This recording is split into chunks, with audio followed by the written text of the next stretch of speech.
You're grounded.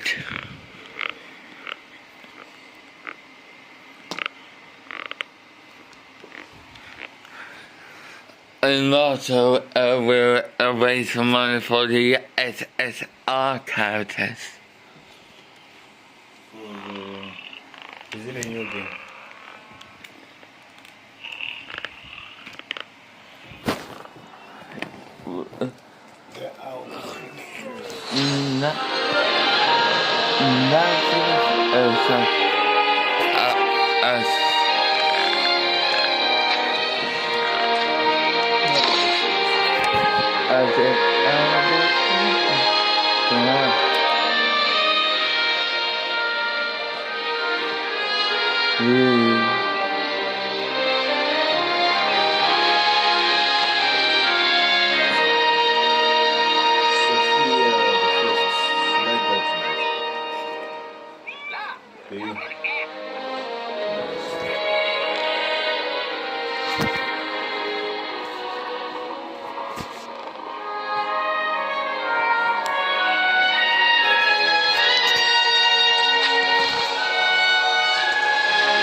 Press the wrong button.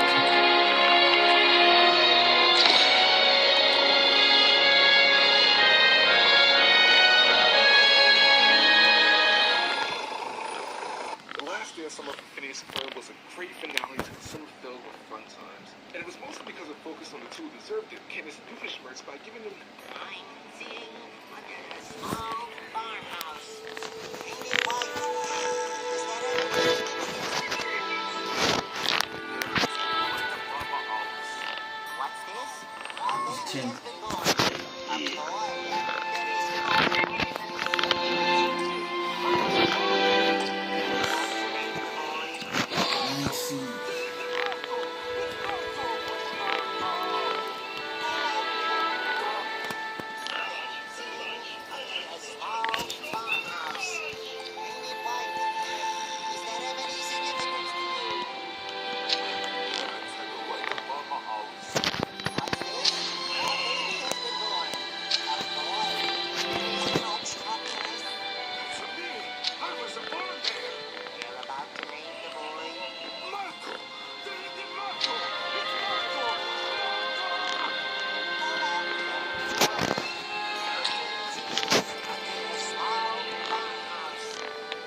what's this? A baby has been born. A boy. There is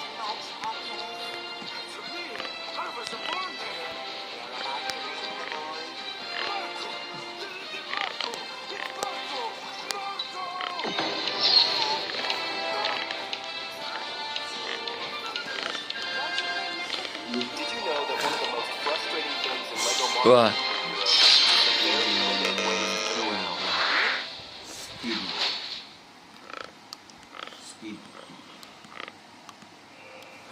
So you get so grounded for 5 months.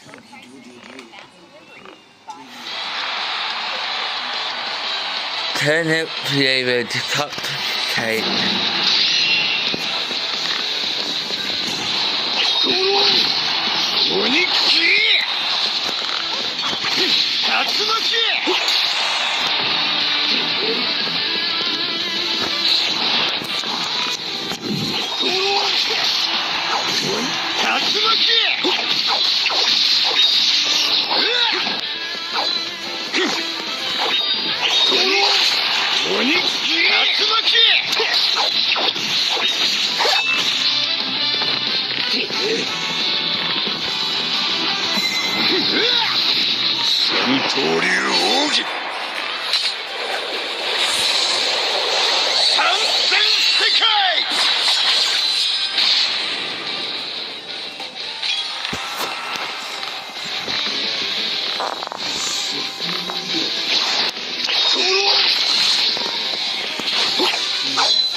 刀流奥義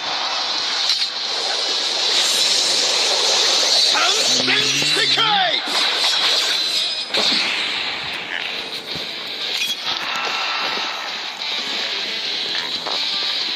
鬼切りトロ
You're grounded.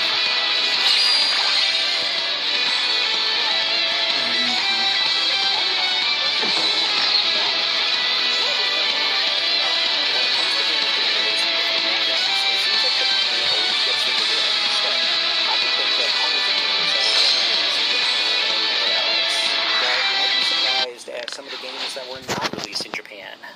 Let's take a look at a few examples. You're grounded for 5 months, they added kids. What's going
Number 1.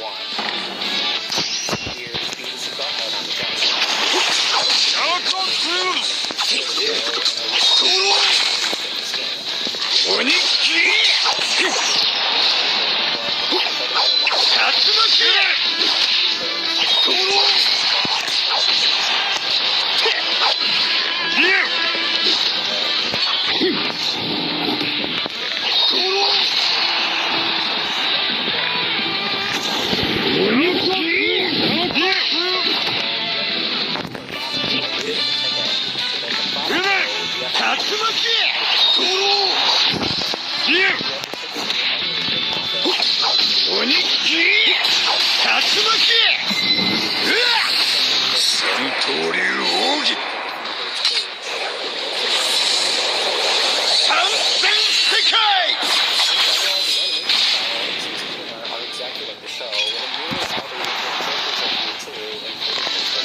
Grounded.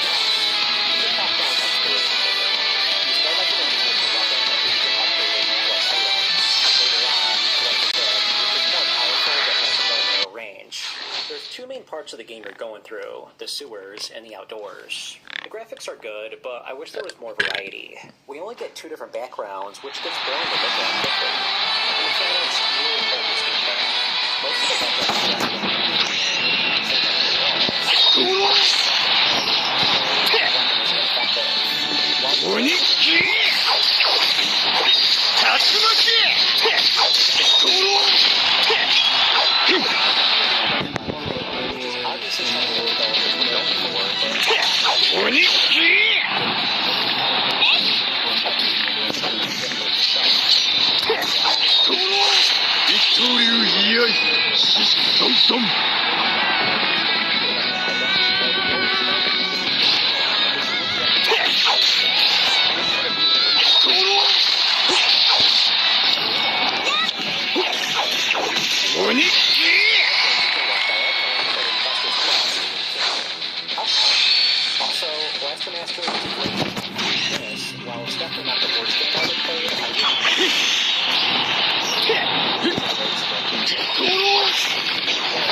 Yeah, because I'm really focusing less on suicide.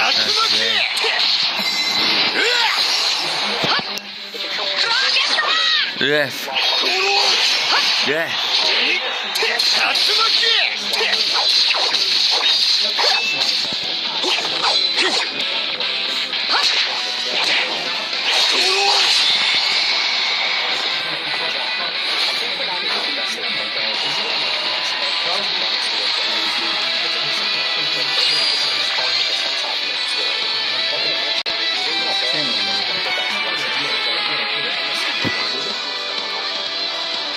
Yeah. I would be back. I don't really like to do it. I'm my friend.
無駄口はそこまでだ。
And Super Nintendo versions were both released in Japan. It's not clear why the NES version never was. No, it turns out I've got all of them. Okay, then.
But they thought that extended to home consoles. And it has some noticeable improvements. You can rotate your pieces in all directions, and you can do it with the A or B buttons, not by pushing down. You can make pieces fall more gradually in tight areas. You can also play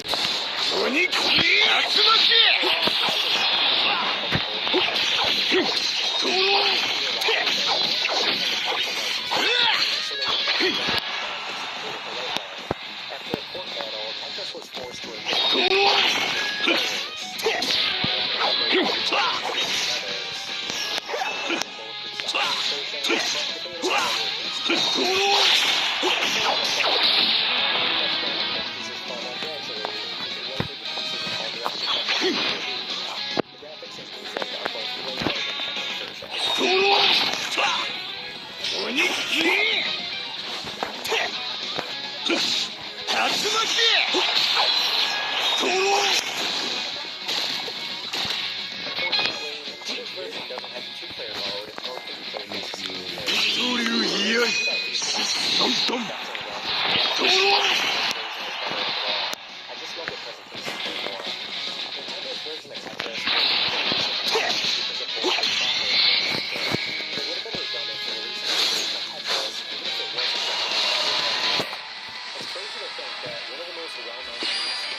You growled it for 5 months.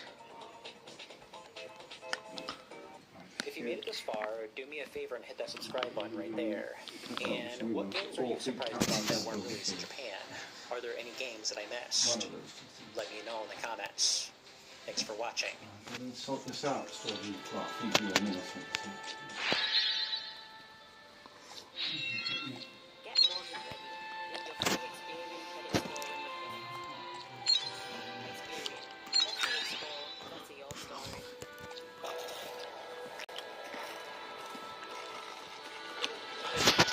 What do you think I should expect him?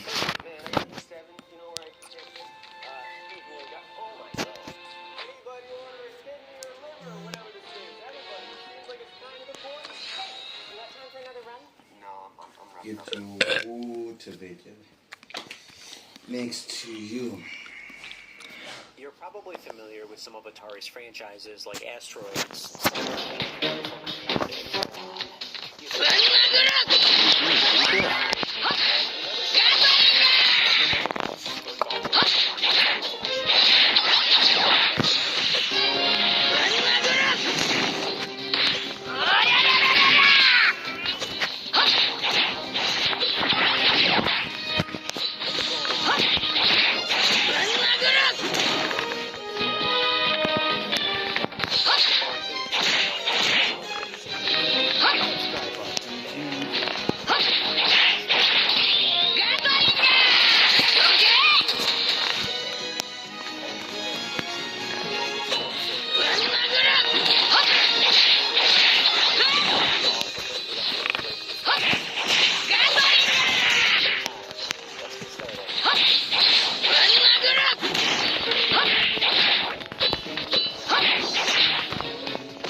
Yeah, dude. It was all about meeting deadlines, obtaining licenses, and cutting costs Yeah, wherever dude. possible instead of making a game that was actually good.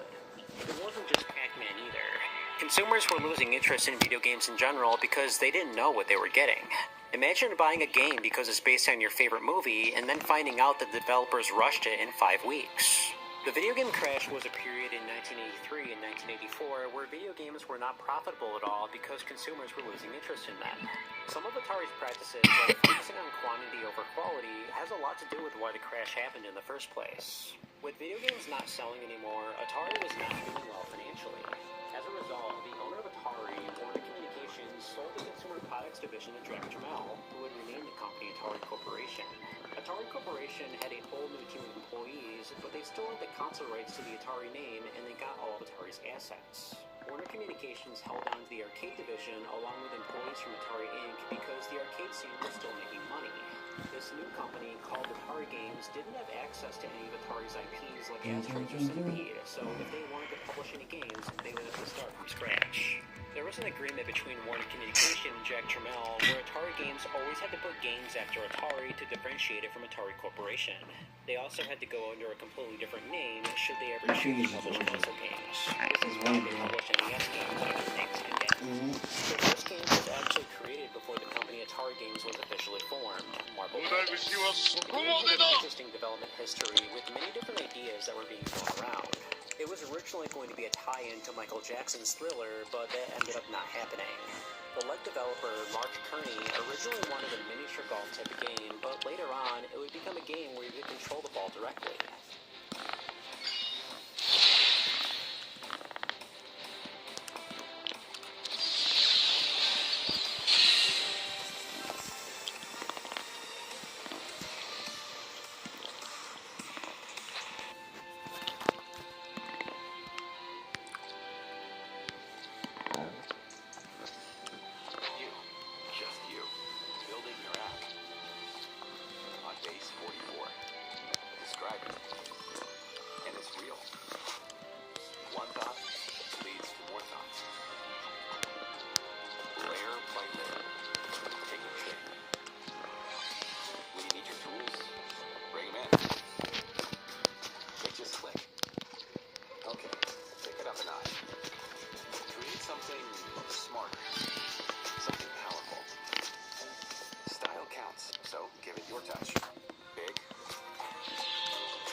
Marble Madness was actually programmed in the language C rather than the C because it was easier, but it meant that the final game would only run at 30 FPS instead of 60.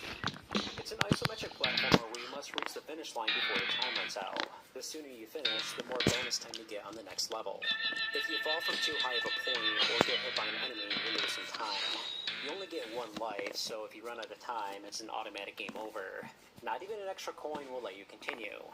Even though it's only isometric, the 3D perspective is very convincing, and the graphics overall are well done. The enemy is slippery, so it's hard to keep yourself on stage and not fall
personality the Negro has. Doesn't this guy look like Bill Goshen? Overall, this is easily one of Atari Games' best titles. The NES version is actually one of the first US-developed games, although not by Atari Games. Outside of a minor graphical downgrade, the game looks and plays similar to the original. Even the diagonal scrolling remains something the games can be easily. The controls are not as slippery in this version, and it's easier to aim. Overall, it's surprising how well this version turned out.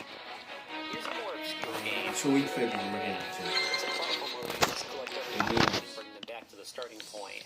The more items you bring at a time, the more points you get. This looks like it would have very clunky controls, but it actually doesn't.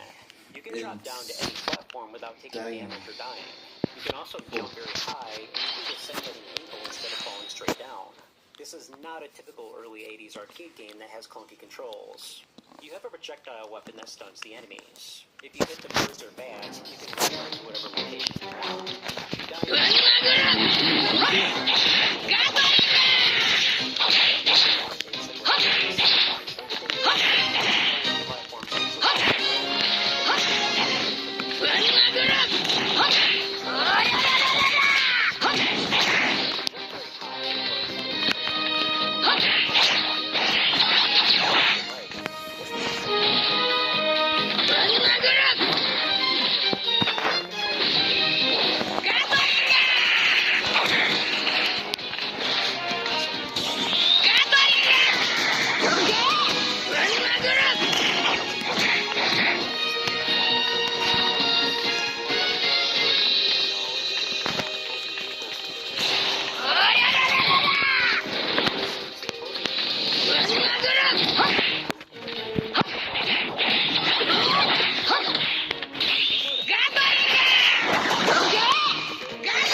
Unfortunately, many of the console ports, like the SNES one, were downgraded heavily. The boost scaling has been removed, and all the scrolling moves horizontally.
use the Atari game's name for home consoles, so they created the company Tengen. The name might be different, but still.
Properties went into the wrong hands. Arcade 1-Up did strike a deal with Warner Brothers to publish some of Atari games as titles, but otherwise, Warner Brothers has basically been sitting on these games and not doing anything with them. If the present-wise, Warner Brothers has basically been sitting on these games and not doing anything with them. If the present-day Atari Interactive owns these properties, I bet they would have released these on Atari 50 or a different collection by now. These have been sitting on the Warner because the rights to those properties went into the wrong hands. Arcade 1-Up did strike a deal with Warner Brothers to publish some of Atari games as titles, but otherwise, Warner Brothers has basically been sitting on these games. Interactive owns these properties, that they would have released or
Grounded.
One of their first arcade titles would spawn a well-known series in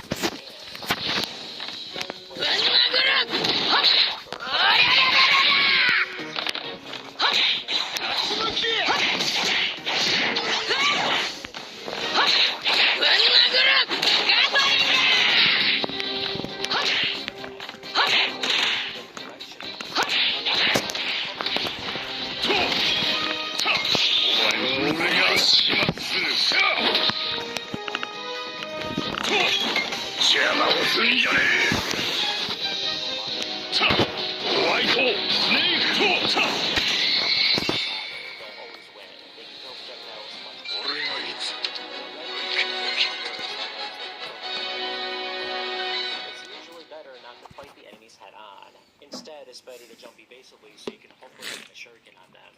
It's an alright game, but would have been better if the controls were improved. They all published their own game in arcades, but would make a licensing agreement with Jaleco to publish it on Famicom. They did a reasonable job with this version. The graphics are less colorful, but the controls and gameplay are identical. Jumping is still bad, where you can only ascend towards the left and right. That does bring up an interesting question. Should the developers have improved the controls or kept them the same like the arcade version? I can't blame them for choosing the latter. The only thing that's worse about the Famicom version is the frame rate. It's terrible. All things considered though, this is a good port of the arcade version. This would not be the end of the development though. They took a liking to the Ninja Kun characters and would release their own title, Ninja Moroccon. This game was released exclusively on consoles and was developed and published by Jaleco. UPL allowed the use of their characters, but otherwise had nothing to do with this game. Both Ninja Kun's brothers and their abilities are similar to Ninja Kun. Grounded.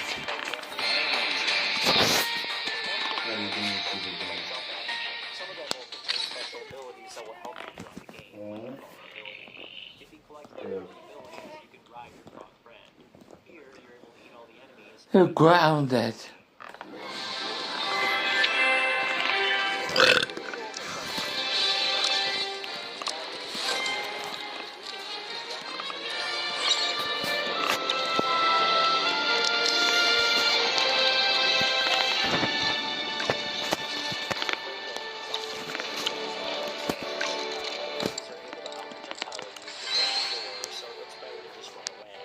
It's not a perfect game, but for 1985 standards, it's acceptable. This title would end up being a massive success for Jaleco,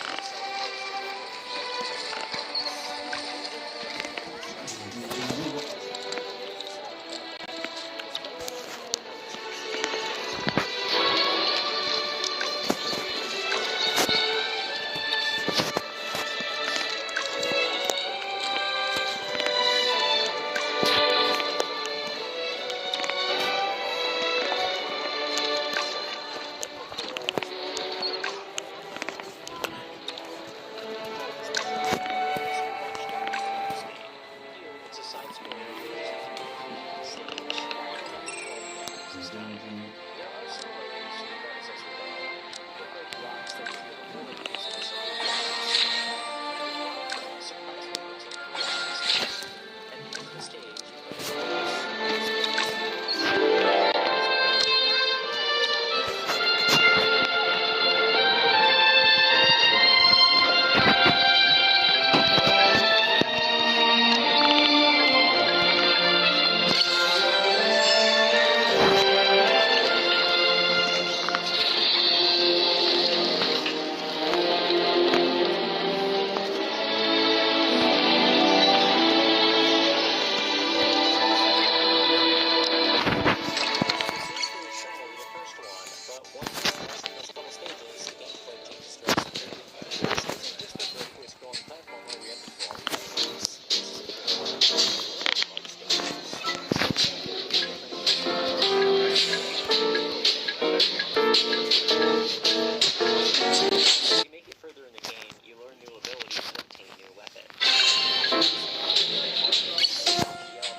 strange kid. Temporary weapons like the flame wheel, which is very effective. Wait, where's the badge? Hey, stop right there!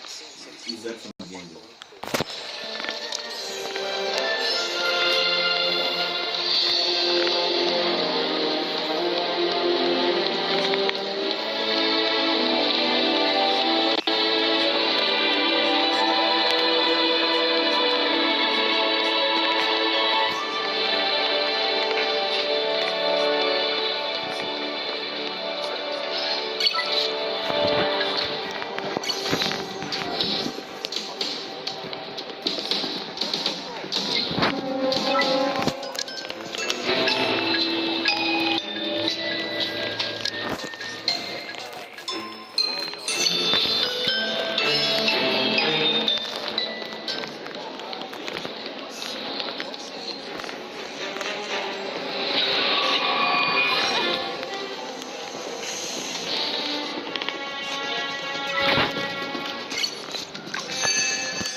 chasing you. Yeah, this is not fun. In this stage, you have no choice but to make a random leap of faith to find the exit. Thankfully, the developers knew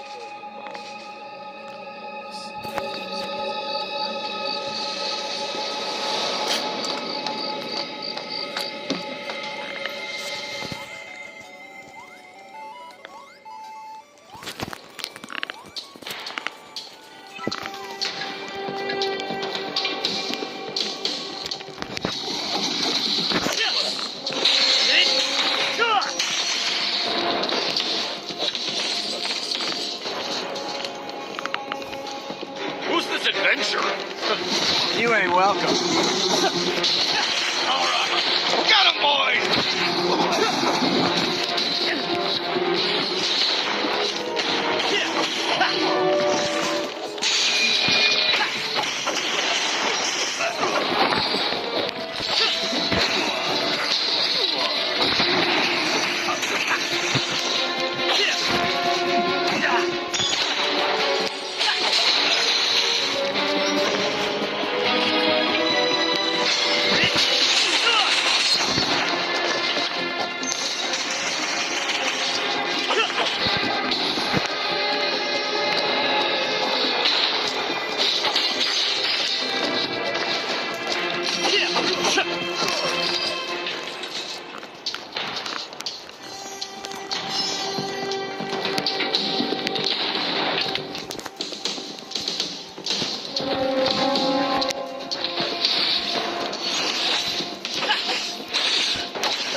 How are they keeping up?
That's a shame, because this is a fantastic game, despite some of the minor control issues.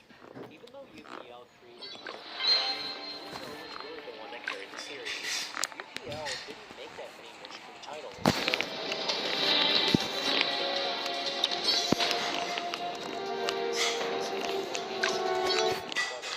It's weird to think that they cared more about the franchise than the original company. The success of Nintendo there was clearly a need for it, so they got rid of it. Jericho was also more organized than the rock. UPL's arcade titles were similar in gameplay, although the sequel did have a lot of innovations. Jericho, though, made significant changes to each game they published. Some aspects, like the frog and hitting blocks for upgrades, were not a thing in UPL's games.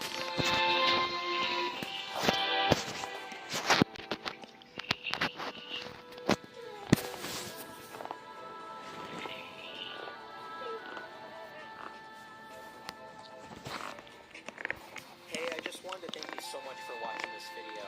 If you made it this far, hit that like button. If you enjoy this type of content, hit the subscribe button for more content. Both of these things really help the channel grow. If you have anything to share, feel free to leave a comment. I read every single comment on this channel, and I'm pretty good at replying back. Anyway, have a good one.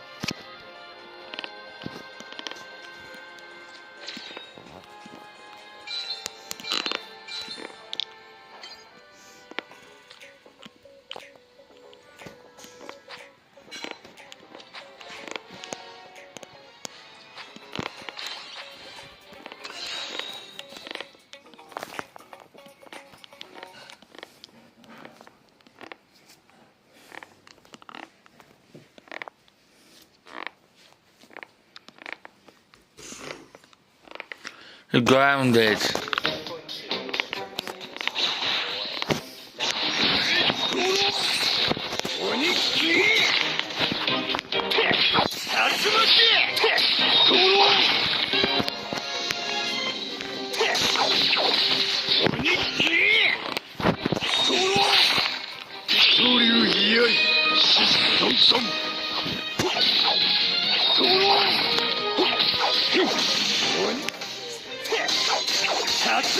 I get it now. What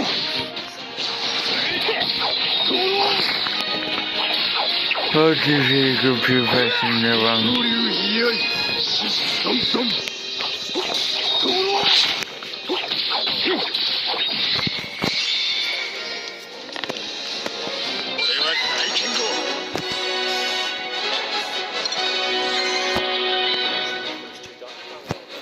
The second Super Mario Advance game, the original Game Boy Mega Man game, and translations for the Japanese exclusive version You're grounded. of Donkey Kong Land 3.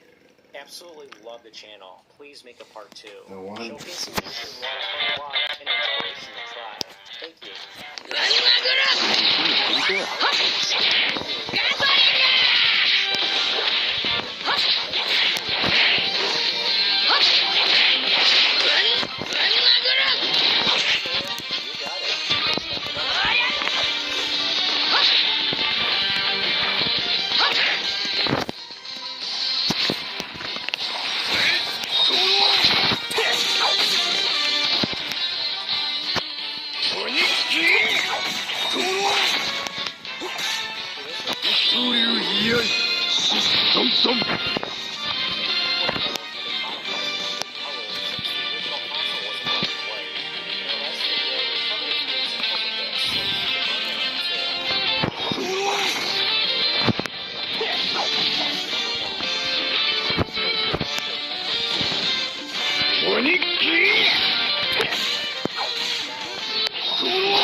Whoops.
The background is mostly black in the original version, so there's not a whole lot of extra color that can be added. But some stages do look remarkably better, and I had an easier time not getting lost because of differentiation of colors. Number 2. Let's try Mega Man Wily's Revenge. Here's the original version on the Game Boy. Now here's the deluxe version by Special Agent 8. It's a platformer where you fight robot masters and then gain their abilities. At the beginning, you can select what stage you want to play. The game is based on the NES versions, but with some changes. You can only pick between 4 different stages at the very beginning. The gameplay is still limited to only horizontal scrolling, which means there's less real estate on the screen. I wasn't sure if they would do this or utilize vertical scrolling to make up for the smaller screen. Instead of being a port of just one particular Mega Man game, it's actually a combination of multiple of them. The first 4 Robot Masters are from Mega Man 1, while the next 4 are from Mega Man 2. I find it interesting that it's a mix between the 2 games.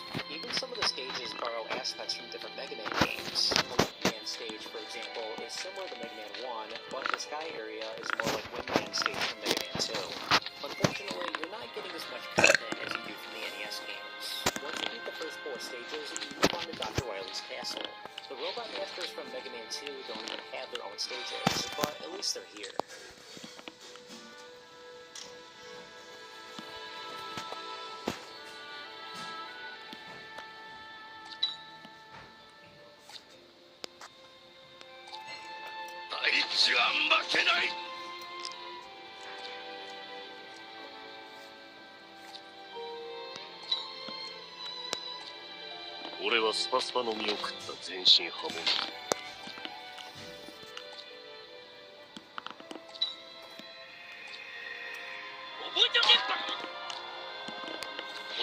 の船長は誰なのか教えてやるぜ。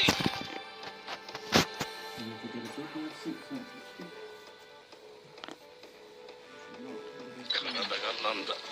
そいつを覚悟と言うんじゃねえのか。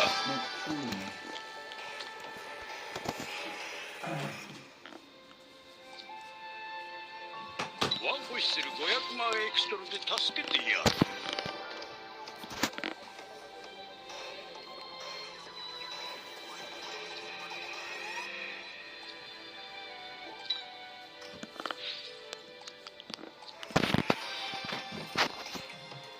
迷いがあるな。戦いに出るな。それは神のみぞ知る。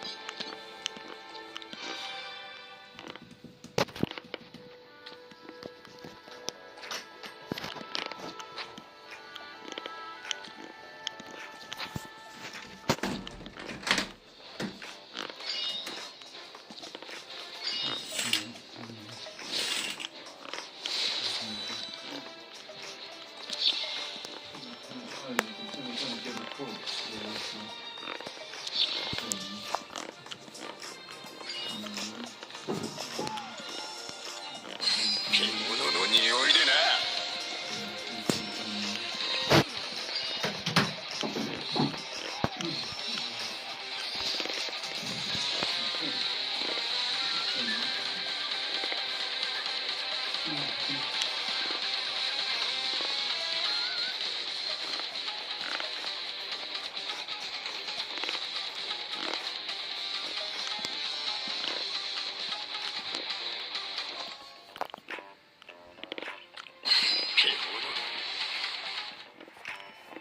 The controls feel identical to the NES game, so they did capture the original experience. Despite it being a watered-down Mega Man, the fact that we got this on a handheld console is incredible. The developers did a reasonable job making the original game easy to see on the Game Boy, but that doesn't change the fact that the DX version gives us that extra detail that we didn't have before. Number 3. Let's try Donkey Kong Land. Here's what the original game looks like. Now here's the DX version, once again by Special Agent 8. It's a basic platformer where you just have to find the exit. You can destroy enemies by jumping on them or performing a dash attack. You die in one hit, but you can obtain a second character that will allow you to take an extra hit. Donkey Kong is stronger, while Diddy Kong is faster. Throughout the stages, you can collect letters that spell Kong. This is actually important because if you collect them all, you can simply complete the stage. It might be Need to charge up my phone. don't lose your progress. Oddly, your amount of lives is indicated by hearts. When I first started playing, I figured this was how many hits I could take. This is an adaptation of the Super Nintendo game, which was an impressive accomplishment for the time. Could you imagine bringing a game like this over to the Game Boy? Surprisingly, the character animations are just as fluent, and the controls feel similar to its SNES counterpart. Similar level terrains are similar to the original game, but the layouts are completely different. Some sacrifices were made to get this game on the Game Boy. From a graphical standpoint, there's definitely not as much detail. To prevent flickering, Donkey Kong and Diddy Kong are never on the screen together. There's also only 30 levels instead of 40 like in the original game. The smaller screen does It's 20%. a few times I had to make leaps of faith, hoping that I wouldn't die. The controls are also a little slippery, especially when playing as Diddy Kong. Still though, I'm impressed at how well this turned out, considering that this was originally a Super Nintendo game with pre-rendered graphics. The deluxe version is definitely appreciated. The original game looks amazing graphically, but it's hard to see your character because the background graphics are so distracting. The deluxe version makes it easier to see what's going on, so I definitely prefer playing this version over the original. Number 4. Let's take a look at Trick World. Here's the original game on the Game Boy. Now here's the deluxe version. You control a character called Yakutu who can change shapes. You start off with 3 abilities. One lets you fly straight up, another lets you fly in water, and the last is your default ability where you can walk and attack. You can also obtain temporary abilities that let you perform even more tasks that you couldn't before, like a ball and moving faster. You can take 4 hits before you die, but there's health upgrades throughout the stages. Unlike most games, touching enemies is you only take damage from attacks. This is unusual, but makes sense. You don't take damage in real life by just being next to something you don't like. The game shares similarities to another Sunsoft game, Mr. Minute. In both games, you play as a round abstract character, the graphics are cartoony, and the screen only moves horizontally. Like that game, the music in Trip World is incredible.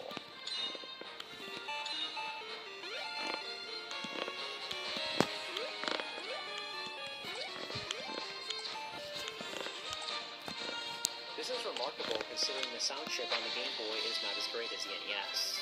The only minor complaint I have is how short the game is. There's only 5 levels total, and the game is very easy, so you could complete this within 20 minutes. But in those 20 minutes, you're going to have an enjoyable experience because this is a great game. Trip World would receive a deluxe version, but unlike the other games in this video, it's not an official version. The team at Sunsoft and Motor Run Games developed this and released it on modern consoles. The collection itself features the original game as well as a deluxe version. This was definitely not intended detail went into the colorization of the deluxe version. The original version looked great, but this new iteration looks even better. This wasn't a matter of just coloring the background graphics and tiles. The developers added new details that were not there before. If you want to play Trip World, you may want to consider this version over the original. Me and my dad see the world completely differently, but somehow you'll prevent the podcast here ready to be entertained. It's a clash between the old school and the new school as we debate. それは神のみぞ知る。威力とくと見よう Why is it that every holiday starts with absolute chaos? Everything's left until the last second. By booking a holiday, Jet2 makes that part easy. You can book within minutes. 威力とくと見よう And 22K with baggage included. You can also choose the duration so it's flexible to what works with you. If you want to feel at ease booking a holiday, book now with Jet2. Number 5. A lot of the earlier Game Boy Advance titles were given lighter colors to make the screen easier to see. The original console didn't have a light-up screen, so it was harder to see in dark areas. Later on, developers stopped caring about this because the Game Boy Advance came out, which had a frontlit and later on a backlit screen. The first 2 Super Mario Advance games were released early on, which means the colors were softened to make them appear lighter. When comparing it to Super Mario All-Stars, the GBA remake appeared much lighter. But thanks to ROM hackers, we can see what the game was meant to look like. As a reminder, here's what the original GBA version looked like. Now here's the ROM hack by Asaki. The game is a remake of Super Mario World, but with some interesting changes. You can play as either Mario or Luigi, who have different attributes. Mario controls just like he did in the Super Nintendo game, while Luigi has a signature floaty jump and attraction. When using Yoshi though, Luigi controls exactly like Mario. Some changes were done to make the game easier. You can take more hits in this version because losing Fire or Cape Mario will turn you into Big Mario instead of Small. This essentially gives you up to 4 hits if you have a power-up on reserve. You're also allowed to save whenever you want, which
くと見よう。必殺ファイヤーボードスター。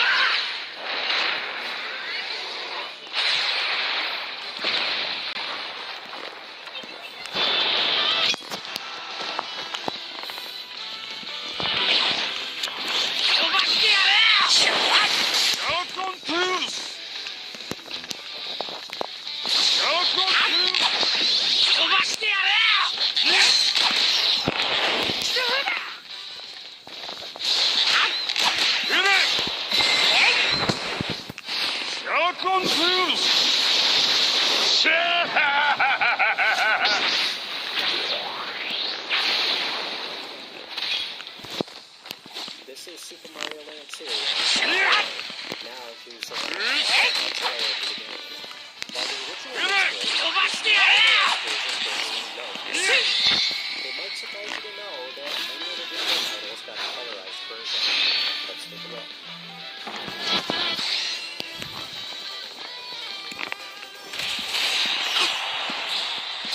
What's going on? It's Furby coming at you with another video. So I'm actually on vacation as of the publication of this video, just so it may know.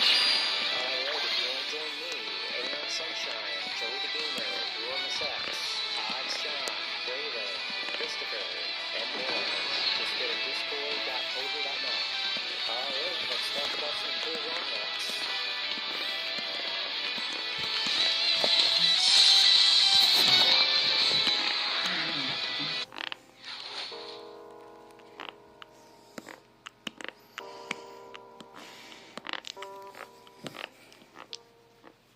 Quite a few Game Boy titles were released on the Game Boy Color with updated graphics and minor changes.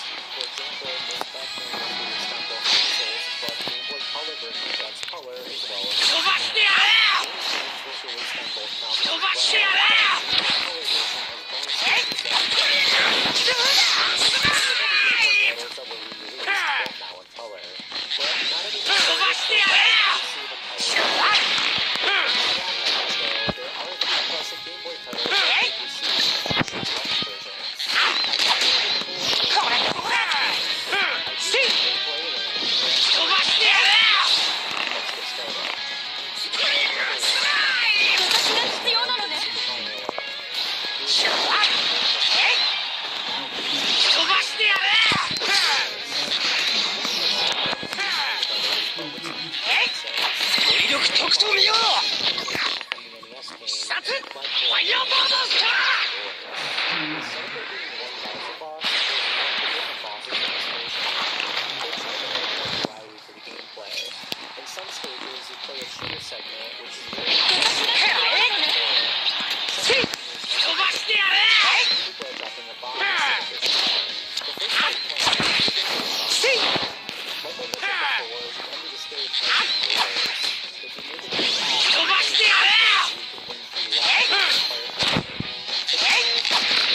stage, you're inside of a whale, and in another, you're in Lego Land.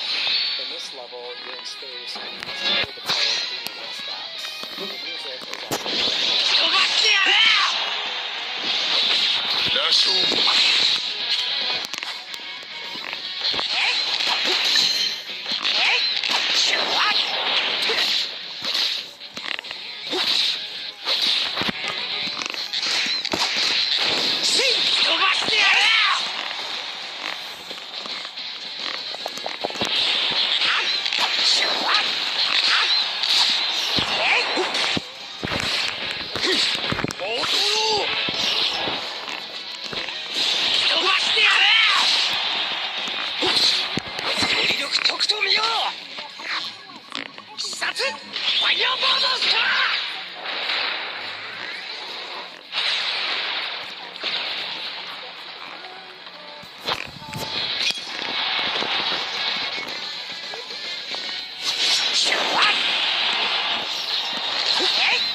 is here, and thankfully they went back to the original style instead of the pong balls. There's also the rabbit ears, which allow you to glide.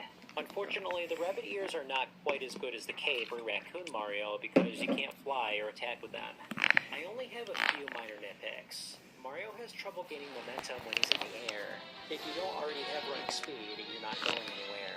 The game is also a bit too easy, except for Wario's Castle. I had a rough time on this stage, and I had to grab the rabbit ears from a different level to complete it. The game is still fairly short, although longer than the prequel. Nonetheless, this is the Mario title we needed on the Game Boy. Once again, the deluxe version looks significantly better than the original. What's hard about making a colorized version is deciding what color certain levels should be. The original game was in black and white, so it's not always obvious what color things should be. We know that the sky is blue and water is darker blue, but what about specific rooms? I think Torres did a good job picking the right colors for this version. Number 3. Here's Wario Land.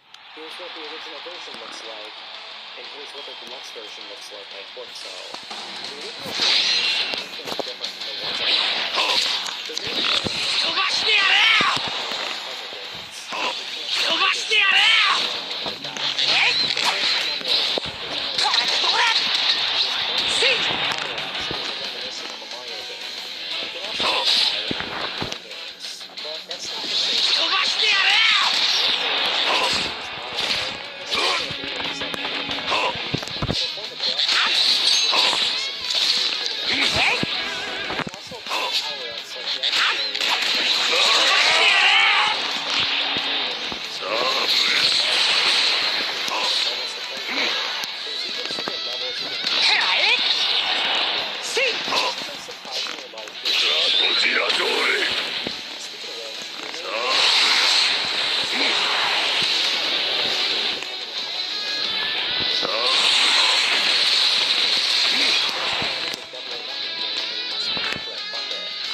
There's an item that lets you blow fire, as well as an item that lets you fly while blowing air puffs. The game is extremely short, which is uncharacteristic of a Kirby game.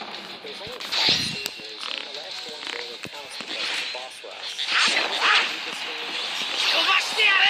Though not much of a standout. The game is based around words, and the majority of the enemies and bosses would appear later in the game. It's no different than many Kirby fighters in the concept.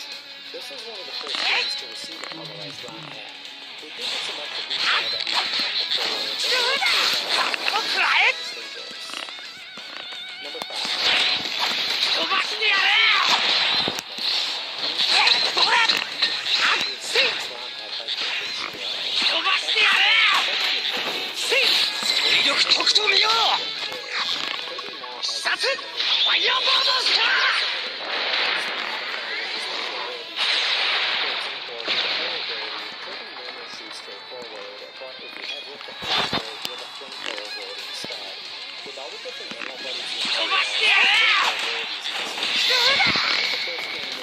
5 stages. This one has many worlds, each of which have multiple stages.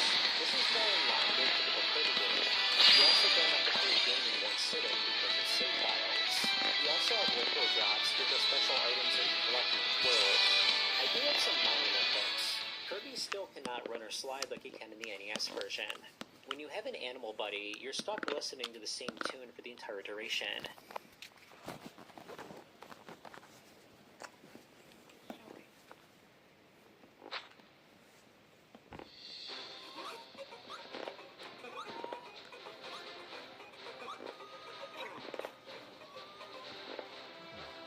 These are both very small complaints. Kirby's Dream Land 2 improved on every concept of the first game. This is a great follow-up to not only the first game, but the NES version as well. The deluxe version not only gives color, but also a menu screen where we can disable the animal buddy music. This is a much-needed change, so I'm glad they implemented this. The colors are better utilized than the previous content. We have detail on every pixel of the screen this time around, and I'm honestly blown away at how great this looks. Playing this game is almost preferred over the original version. Number 6. The one problem with the Game Boy Advance was the first model didn't have a color screen, which meant that early titles had to have a modified color palette. By using lighter colors, it was a little easier to see the screen. Super Mario Advance was comparing with the Super Mario All-Stars and the Super Nintendo, we can tell the colors are lighter. Thankfully, a ROM hack was created that restores the color palette from the SNES version. Here's what the Game Boy Advance version looks like on its own. Now here's the color restored ROM hack by the developer Mr. Man. They took the original Super Mario Bros. 2 and polished it up a bit. The levels are slightly modified, and there's new larger enemies that you can interact with. The game is slightly easier than before because more health upgrades were added throughout the stages. They also added extra rooms that were not in the original game. The characters now have voices, which can be annoying at times.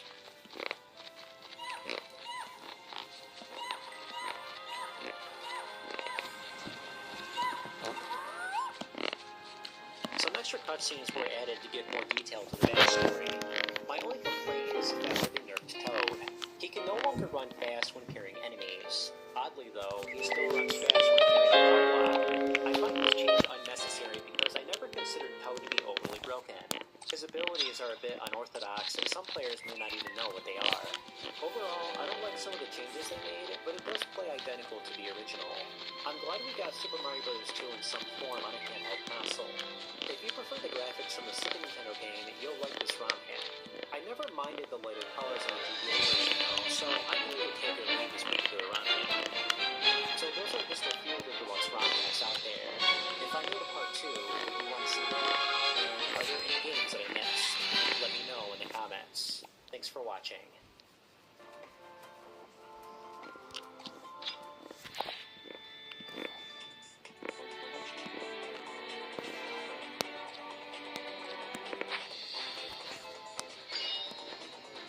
Hey, I just wanted to thank you so much for watching this video. If you made it this far, hit that like button.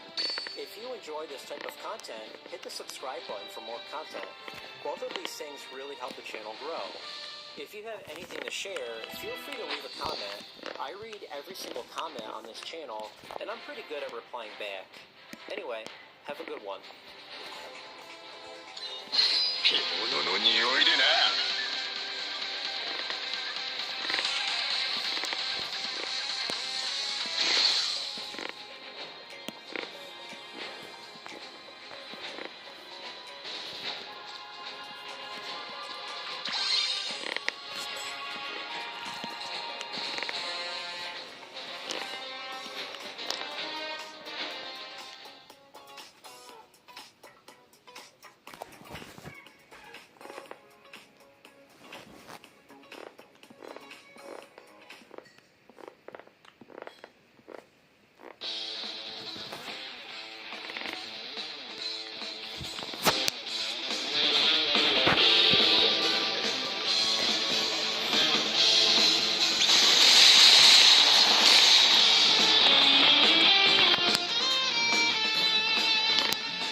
good video, yeah. Japan got a completely different version of Super Mario Bros. 2, but the Famicom Disk System actually received quite a few exclusive Mario games.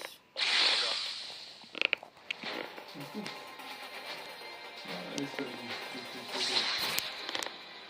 What's going on? It's Furby coming at you. 獣の匂いでな。 Video idea. They actually suggested it on our Discord server. If you want to be a part of it, just go to discord.me. And if you're watching this video right now, check the serial link if you're subscribed. If you're not, hit that subscribe button down there. Anyway, let's talk about the Famicom Disk System.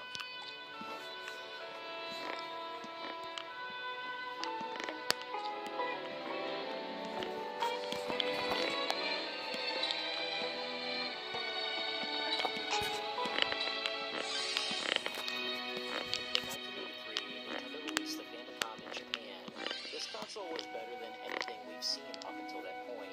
Nintendo released arcade ports of their own games, and they looked almost indistinguishable from their original versions. There was also next to competition in the home console market in Japan. The SG-1000 by Sega was more expensive, had far worse graphics, and had a poor lineup of games. The console didn't stand a chance against the Famicom. The Famicom was dominating the home console market, selling 3 million units within a year and a half. It was so successful, Nintendo was having difficulty supplying the demand. The cost of Nintendo's chips was also going up, which meant that Nintendo had to charge retail stores more for the games. There were also chip shortages, which made it harder for Nintendo to meet the demand of retail stores and consumers. The company Hudson saw and realized what Nintendo was going through and offered them a solution, an add-on that accepted their beat cards. This would have helped Nintendo supplying demand issues, as beat cards could be overridden. But Nintendo would have to pay Hudson royalties for the product, and they didn't. This did give them an idea, though. Okay. Maybe we're going back With floppy disks, Nintendo's manufacturing process to the new blue consumers. More specifically, Nintendo would utilize a quick disk format, which was previously used in the MSX. and TiVo.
くと見よう。必殺ファイヤーボードスター。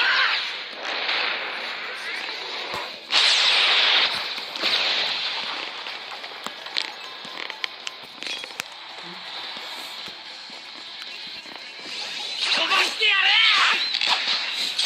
叩き潰してやれ。せい。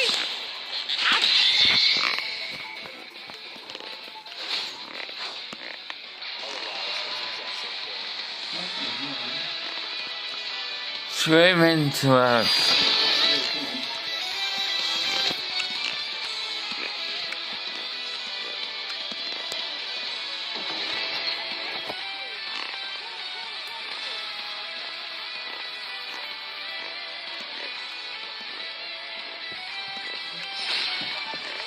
You're grounded. Say I take this. This system has quite a few interesting Mario games that you wouldn't expect. The original Super Mario Bros. Was released on the disc system, and it's mostly the same as the cartridge version. It doesn't take advantage of the extra sound channels, and the levels are exactly the same. It's clear that Nintendo only ported this over for the supply and demand benefits. But there's one very interesting difference in this version. Everyone knows that Furby has been for long in the cartridge release, he's actually an underground level that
That was a good game. Like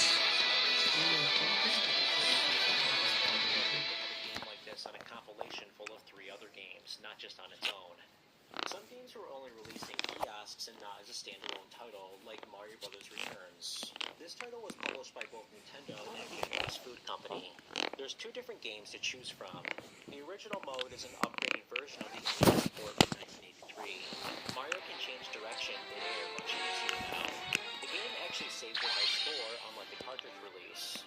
Before you start the game, there's an advertisement by the Japanese food company. The second game mode has a few extra features. If you lose all your lives, you have a chance to continue without erasing a high score if you use the slot machine. Overall, I do prefer the improved controls of this version of Mario Brothers. 海賊の格が違う。 Initially successful, there were some things holding it back. The console had a huge issue with piracy. There were programs like the Disc Hacker which let you copy the system games. There were also a ton of unlicensed games, more than 60 that I counted. The disc stars 獣の匂いでな。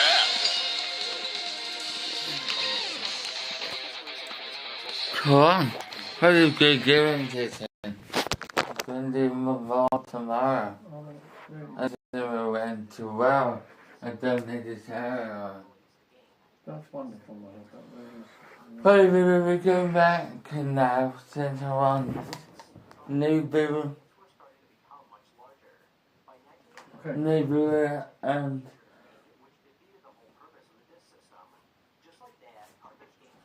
new people and keyboard, please. Okay.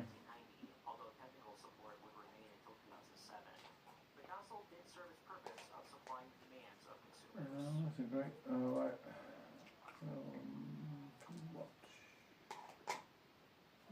Watch.